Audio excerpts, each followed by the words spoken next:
बेटा आज हम बात करेंगे। देखिए क्वेश्चन नंबर 11 की 2.5 का क्वेश्चन नंबर 11 है। बहुत इंपॉर्टेंट प्रॉपर्टी यहाँ पर यूज हो रही है।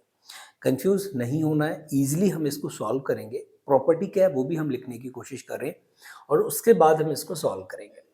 एक प्रॉपर्टी आपको बताया कि हमारे पास दे रखी है x cube plus y cube plus z cube minus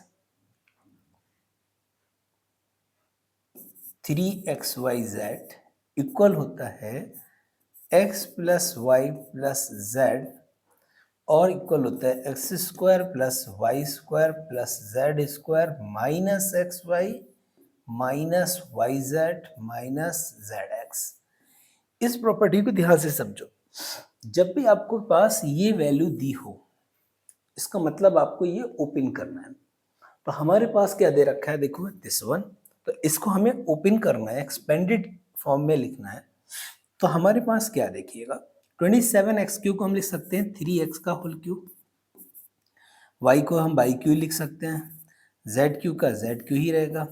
इसको हम कितना लिखेंगे, इसको हम लिखेंगे देखिएगा 3, फॉर्मूले का है a की वैल्यू हमारे पास 3x हो गई, v की वैल्यू y हो गया, z हो गया, ठीक है, इक्वल। हमने सब कुछ सही लिखा है।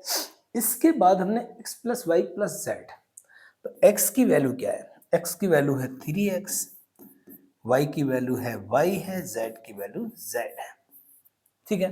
अब उसके बाद यहाँ देखिएगा एक्स स्क्वायर, x की वैल्यू कितना है 3x, तो 3x का स्क्वायर कितना हो जाएगा 3x का स्क्वायर, y का स्क्वायर, z का स्क्वायर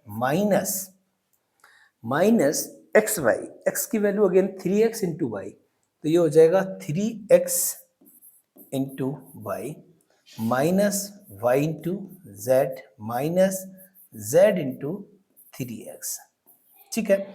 सिर्फ मैंने वैल्यू को पुट किया है। अब इसका सॉल्व कर लेते हैं।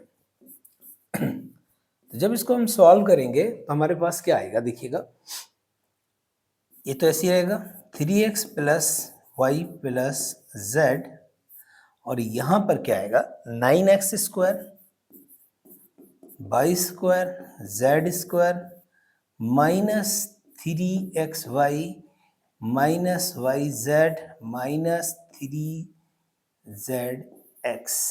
इसके अलावा आप इसको सॉल्व नहीं कर सकते, तो इसका जो फैक्टर होगा वो ये होगा दिस वन, ठीक है। तो इसका एक फैक्टर है 3x plus y plus z equal हो जाएगा 9x square plus y square plus z square minus 3xy minus y z minus 3zx।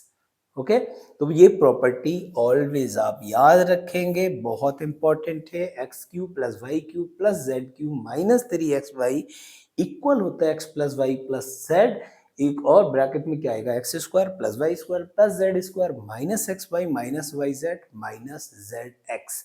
एक चीज और अगले क्वेश्चन में भी शायद हम डिस्कस करें कि अगर इसकी वैल्यू जीरो हो जाए, x plus y plus z की वैल्यू जीरो आ जाए, या गिवन है कि x plus y plus z equal है जीरो, तो इसका मतलब यह है ये सब कुछ जीरो हो जाता है। जब ये सब कुछ जीरो हो जाएगा तो x cube plus y cube plus z cube equal में 3xy के होता है। वो हम क्वेश्चन में किस सिचुएशन में दे रखा होगा डिस्कस नेक्स्ट क्वेश्चन में करते हैं।